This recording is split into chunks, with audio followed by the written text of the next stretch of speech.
StraightallDay.com. You're now tuned into the show where you learn the discipline to show up day after day to do the work, the confidence to put yourself out there boldly and authentically, and the mental toughness to continue showing up, doing the work, putting yourself out there, even when the success you've expected to achieve has yet to be achieved. And on top of all this, you get a huge dose of personal initiative. That is the go-getter energy that moves any one of us, including yourself, to go and make things happen instead of waiting for things to happen. And then we put all this together into a series of frameworks, approaches, insights, strategies, and techniques underneath the umbrella of one unifying philosophy that is called Work on Your Game. My name is Dre Baldwin, also known as Dre All Day, and welcome to the show. And today's topic is we are getting into part 2 of our 3-part series of how Lawfare works. If you're not familiar with the concept of Lawfare, just go back and listen to yesterday's episode to make sure you understand the foundations of what I'm talking about here. And we're going to pick up right where we left off in a moment. First, I want to remind you, my text message number is down below in the description. Also down below is the link to Work on Your Game University. That is where my focus is right now. If you want to have me as your coach, you want to work with me directly, you want to get access to all 40 plus courses and trainings that I've created and 100 more that are on the way and 100 more we have in there that I'm not even mentioning, go to workonyourgameuniversity.com. Everything's in there. You can get full access to all this stuff as soon as you become a member of the university. Link is down below in the description. So picking up right where we left off at point number 4 of our, again, what's going to be our 3-part series on how Lawfare works. Here's point number 4. Fourth thing that happens to you is that the powers that be who are going after you because you have pissed them off for some reason, they go to the businesses that you are currently doing business with or that you could possibly do business with in the future, and they pressure those businesses to cancel you either directly or preemptively. You heard me correctly, directly or preemptively. So everything we talked about so far is about what they do directly to you. Now, here's the part where they start to put the squeeze on you. See, putting the squeeze on a person doesn't necessarily mean doing something to you. Putting the squeeze on you usually means doing things to people and entities around you such that you don't have much room in which to maneuver. That's the aim when they put the squeeze on you. So they start going to any business who you're already associated with or would be associated with, and they pressure them into no longer doing business with you so that you have as few allies or outlets as possible. Think about that. And I'll give you some examples, and I'll give you some examples you can think of for your own life as well. First of all, let's talk about something we all remember. In 2021, when Donald Trump, of course, had his speech at the Capitol in Washington, D.C., because he believed the election had been stolen from him. His whole thing was called Stop the Steal. And then you had the protest that went on down at the Capitol. And yes, it was a protest. It was not a fucking insurrection. It was a protest. And then Donald Trump was on social media saying whatever it is that he's saying. And people were claiming that Donald Trump was not doing enough. And he didn't sound like he was trying to calm those people down and get them to stop. Sounds like he was kind of playing the middle. And all the social media platforms decided all at once, allegedly, all at once made a group decision. No such thing as a group decision, by the way. But they made a group decision, allegedly, to all kick him off all the platforms all at the same time. That all happened on the same day. All right, this is the squeeze that Lawfare does to you. They decide we're going to all kick him off all at the same time, all on the same day. So now Donald Trump no longer has a megaphone. He can't get on Twitter and say something. That was his main platform then. He can't get on Facebook. He can't get on YouTube. He couldn't get on any social media platform and say whatever it is that he wanted to say because they all banned him and they all kicked him off. And they did the same thing to Andrew Tate a year or two later. That's when I first heard of Andrew Tate. I'd seen his name every now and then, but I heard people saying he was just talking about relationships. I never paid any attention. But then when they all kicked him off of all the social media platforms on the same day, I said, no way that they're kicking him off because he's talking about girls and dating. There's nothing he could possibly say about girls and dating that would get him kicked off of all the social media platforms in a coordinated move all at the same time. Let me find out what this guy's really saying. And that's when I started paying attention to his message. So their act of using Lawfare to put the squeeze on him actually made his name even bigger. Did the same thing for Donald Trump, as we can see. So often Lawfare backfires if the person who the Lawfare is used against has the balls to fight back. Now, if you don't have the balls to fight back, then Lawfare works. But the 2 examples that I've been giving you in this series so far, and I'll keep using them because they're visible public examples, they had the balls to fight back, the Lawfare backfired. So anyway, let's continue. So according to Andrew Tate, and I've heard him speak about this, and I want you to picture this happening to you. He said he got banned from damn near every single app that was on his phone, all on the same day. He got messages from every single one of them that he was banned. He got banned from, of course, all the social media apps kicked him off, the TikToks and the YouTube and this is Twitter before Elon Musk. This is Facebook, Instagram. He got kicked off all those platforms at the same day. But then he also got kicked off of Airbnb. He got kicked off of Uber. He got kicked off of Stripe. And he said there are apps and companies that he's never even used that said he can't use them. So, for example, he said Uber. He said, I've never even used Uber, but I got a message from Uber telling me that I was banned from using Uber. And I'm telling you that to help you understand that this is a coordinated thing. Because if he never even used Uber, what is Uber doing banning him? How does Uber even know that he exists? How do you even get his email address? Right? Because it's all coordinated. It's all coordinated plot. And he said they all sent him messages, told him he was permanently banned from their platforms. So let me ask you a question. You listening? How would you operate in your life if you were not only kicked off of all social media? Some of you don't use social media that much, but let's imagine you're kicked off all that, and you can't even order food because you can't go on Uber. You can't drive anywhere. You can't get an Uber. You can't Uber or Uber Eats. You can't go stay somewhere because you can't get an Airbnb, and you can't even communicate with your friends because you got kicked off all the apps. So maybe you can send a text message. This is what I mean by putting the squeeze on you. All right, imagine if they put the squeeze on you and you're an online entrepreneur. Now you can't use your, let's say, Wix or Squarespace kicks you off, so you can't use them anymore. You can't go on social media to let your fans know what's happening. You can't send an email to let them know what's going on unless you have your own email server that you pay for, which is different than MailChimp. Let's say MailChimp kicked you off. You can't use them anymore, and all your emails are going through MailChimp, so you can't access that. You can't get on Gmail and send an email to any of your friends because Gmail kicked you off because they're coordinated with Google. You can't use Cash App or Stripe or Venmo to create a product and sell it to make yourself some money, because remember, the government just froze all your bank account assets and seized all your stuff, so you don't have access to your money. You can't go make any money because you can't use Stripe to receive a payment. What the hell are you going to do? This is the squeeze. This is what I mean when they say they put the squeeze on you. So you may wonder why companies go along with this. I mean, why would a company like Cash App or MailChimp or Google or Facebook or Stripe go along with this? Let's say I pissed off the government. Why does Google or MailChimp or Facebook give a damn? And why would they go along with what the government wants to do to put the squeeze on me? Why do they care? Well, I'll tell you why they care. Not because they're owned by the government. The reason that they go along with this is because they don't want the negative press that is associated with, quote unquote, allowing a person who has such negative and egregious charges against their name using their platform. They don't want to lose the PR battle. So think about a company like Uber. Let's say Uber didn't kick Andrew Tate off of their platform, or Facebook didn't kick Donald Trump off of their platform. What would happen, and we're going to get into this in a minute, this is going to be the next point. What would happen is the media would start making stories and saying, well, hey, Andrew Tate got kicked off every social media platform, but Uber didn't kick him off. We wonder, why is Uber willing to do business or offer someone like Andrew Tate to do business on their platform? Uber, what do you all have to say about this? Why are you still allowing Andrew Tate to use your platform? And what they would do is stir up a whole bunch of other people to send the same message to Uber. Uber's getting all this negative PR, and they say, well, look, we can deal with the negative. Let's say there's people at Uber who just like Andrew Tate and they don't think anything's wrong with him. They would say, well, hey, Andrew Tate didn't do anything wrong. He's only been charged with a crime. He hasn't been convicted. That doesn't give us any grounds for which to kick him off our platform.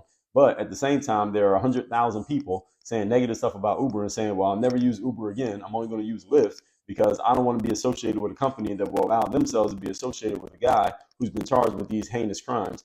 Uber says, okay, well, we can piss off one person by kicking Andrew Tate off, or we can piss off 100,000 by not kicking him off. Let's just kick him off, even though it's complete bullshit. And that's exactly what they do. They bow to the bullshit. This is what your favorite companies do, especially Silicon Valley companies. All right, these people hate a negative headline, and they will do anything to avoid one. Even if it means screwing you over, just to avoid the negative headline, they will screw you over. Why? Because they care more about their PR than they care about you personally, unless you happen to work for the company. This is what happens. Are you going to allow this negative person to be on your platform, Facebook? How can you not kick Donald Trump off, or let's kick off Donald Trump? This is what they do. And again, this often works for people until it doesn't work. And then when it doesn't work, it's a great vengeance for the person and the supporters of that person who are being attacked, who got canceled. But when it does work, everybody just goes away quietly with a whimper and it's over. This is how lawfare works. So it's bad press that these companies don't want to deal with. So it'd be easier to just kick you off and keep their hands clean, allegedly, proverbially, even if they don't think you're guilty, even if they know logically you only been charged with a crime, you haven't been tried for a crime, you have not been convicted of a crime. Just the charge alone, they know that it's bullshit to ban somebody based off just that, but they'll do it anyway because they don't want the negative press. This happens because, again, these companies got to deal with each other. They got to deal with the general public more than they had to deal with you. And because most of the leaders of these companies are cowards, or they'll do whatever is necessary to keep their paychecks. Because if the company starts to look bad and you're the CEO, well, guess who else looks bad? You do, because you're the CEO. You're the one in charge. You know what happens when a company's going bad? First thing that happens is the CEO gets their head chopped off. CEO wants to keep that job and that pay and that golden parachute and all the perks of being a CEO. You don't want to lose that, all because you want to stand on some logic and rationality and objective thinking. All right, why do that? Why be a critical thinker and a logical person? You could just kick somebody off irrationally and keep your paycheck. You tell me, what would you do? It sounds easy when we're talking about it. And here's the thing you got to understand. You want to know how this is so simple for me to say? Again, think back a few years to COVID. Look how people responded to that. You don't have to take my word for it. You experienced it yourself. Most people who are in leadership positions are fucking cowards. They will go along with whatever they are told to go along with, especially if they are threatened with, you're going to lose your paycheck, you're going to lose your friends, you're going to lose your reputation, and we're just going to trash you online through whatever platforms we have. If you don't go along with what we say, most people are so cowardly that they will do anything to avoid that criticism. Napoleon Hill, in Think and Grow Rich, he named the 6 basic fears. One of the 6 basic fears is the fear of criticism. Most people will do anything to avoid it, even if it means selling their soul and selling whatever amount of integrity or credibility they had up to that point. Moving on, point number 5. Today's topic, once again, is how lawfare works. Number 5, the people who are going against you, who you pissed off, they coordinate with the media to stain your name and reputation. This is often one of the biggest blows that goes against a person when they have lawfare against them, is let's just figure out a way to trash this person's name and trash their reputation.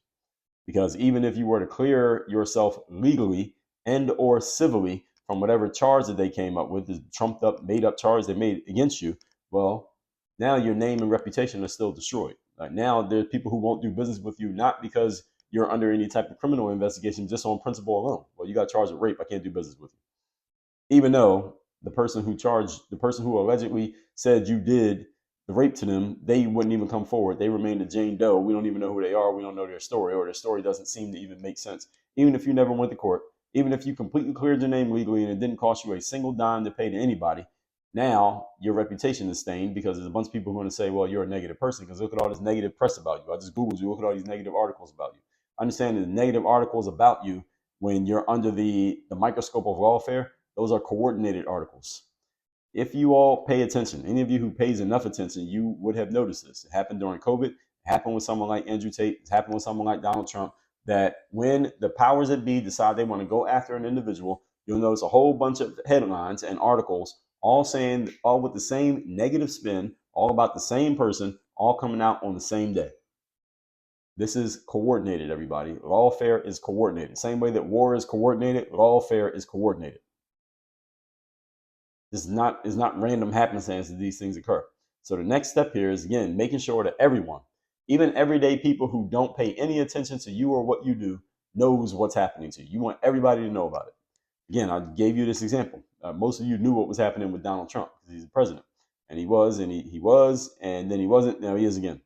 But with Andrew Tate, he was a guy who, again, I didn't pay attention to his space because all I ever saw when his name was brought up was that he was talking about dating and relationships. And I was not looking for any information or advice from anybody on dating and relationships. But when he got banned off all the social media platforms, that story was so big that I couldn't ignore it because I kept seeing it everywhere I went. Everybody was talking about this guy got banned. And when they said this guy got banned, I said, okay, what did he do? He must have done something crazy in order to get banned. I thought he might have killed somebody on video or something like that. And then when I found out why, they said, well, he got banned for misogyny. And I'm like, what? He got banned for misogyny? It doesn't even make sense. It's like banning somebody for racism. That's not even a thing. They banned him for misogyny. I said, no way. There's a lot more to the story that's not being told. That's when I started paying more attention, again, because I'm a critical thinker. And that's when I started paying more attention and I found out the nonsense. And there was a lot of nonsense, still is to this day, a lot of nonsense. But the whole point here on number 5 is to use the media to trash your reputation. So anybody who Googles you or looks you up or tries to find any information out about you, first thing they're going to see is all the negative stuff said about you. That's the goal. As I said, I wasn't paying attention to this guy until they said he got banned from misogyny. I said, how you banning somebody from social media for misogyny? All right, even if he was a misogynist, that ain't grounds to ban somebody from a social media platform. It didn't make any sense. That's what initially got my attention, because what they do next, as I said, they go to the media. The people in charge go to the media, they call them up, and they have them all put out hit pieces on the same person or the same idea all at the same time. A hit piece, for those of you who don't know what that means, is an article written with the intention of making a person, place, or thing look bad. It's called a hit piece. And journalists know how to do it. And columnists, they know how to do it as well. They know how to write articles that make a person, that basically show you in your worst possible light. That's called a hit piece. And they're done on purpose. So no one sets out to write a glowing article about you and ends up with a hit piece by accident. That doesn't happen. So you will notice this often when it comes to Donald Trump, even while he is president for the second time, that there will be hit pieces written about him, about the people on his staff, about the decisions that he's making. Why? Just because it's their job to make him look bad, and they're told by certain people, hey, make this guy look bad. Rain on his parade. They do this anytime the people in power decide that a certain name or a certain entity needs to be strongly destroyed or attacked. They come out with a coordinated effort against them. All the media comes out and trashes them. This is not coincidental. It is coordinated and it is highly organized. Next time there's a big negative story about anybody in the news, go on Google or wherever you do your searching and search that person's name plus maybe one keyword or phrase about whatever the hot topic is about them. You're going to notice that the headlines, if you just scroll down the Google search result page, the headlines are all pretty much the same. They're all saying the same thing. Do not be fooled by what you read through the media. All right, the people who work in the media are not doing journalism. I've talked about this many times in the past, and we'll talk about it more in the future.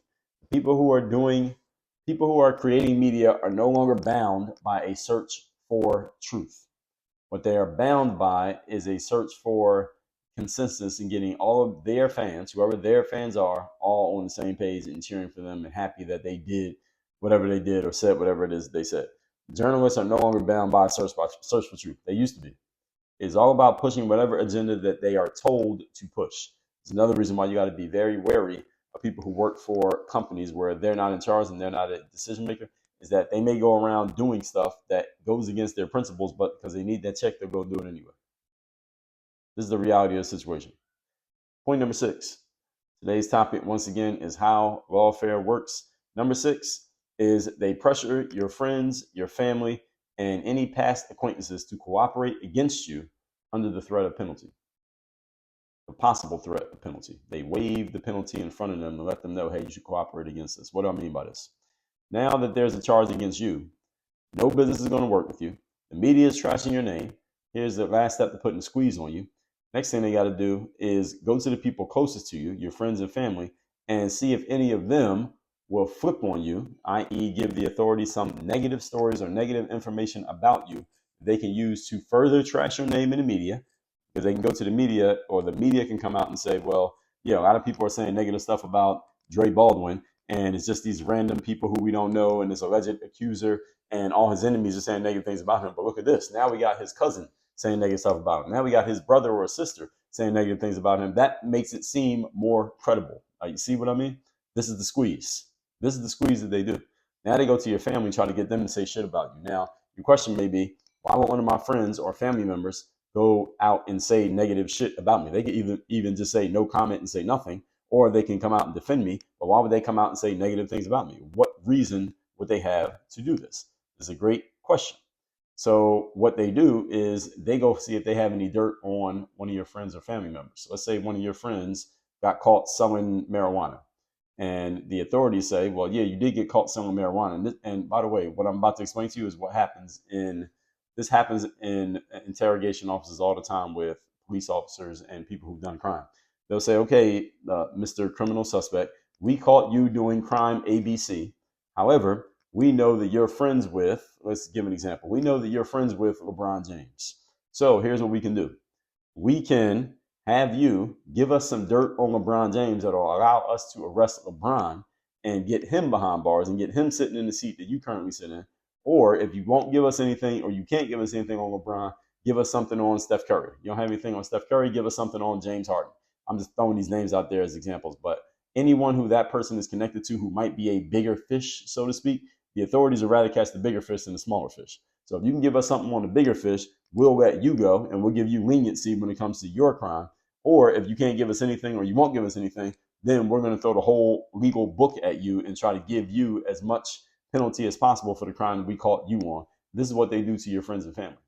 So anybody in your circle who isn't clean legally, all right, they will have this used against them and say, hey, if you don't help us out, we're going to take the thing that we know about you, the negative thing on you, and we're going to bring the whole law against you for that thing, or we'll give you a whole lot of leniency on that, maybe even act like it didn't happen if you'll help us out and help us get the bigger person who you're connected to, your friend. And those of you who remember many years ago, it was going on 20 years ago, but Michael Vick was an NFL football player at quarterback. He got arrested and did, I believe it was 2 years of federal prison time for basically dog abuse, what essentially it amounted to dog abuse. Now, I'm not a dog owner, but I do like dogs. I see people with dogs all the time, especially out here in South Florida. I know a lot of listeners of mine are dog owners. And I'm going to say this with love and with care, that what Michael Vick got for what he did with dogs was exorbitant. It was exorbitant. Now, should he have done it? No. Is it wrong what he did to the dogs? Yes. At the same time, the way that crime was talked about was as if he had walked into a mall and strangled somebody's 6-month-old baby. That's not what he did. He was abusing dogs that they had been using for fighting, and people acted like he had murdered a person. All right, that's not what he did. They made that thing seem a lot bigger than it was. Anyway, the reason I'm bringing up Michael Vick is because Michael Vick himself was not the one who got caught with the dog fighting ring. It was one of Michael Vick's friends who got caught.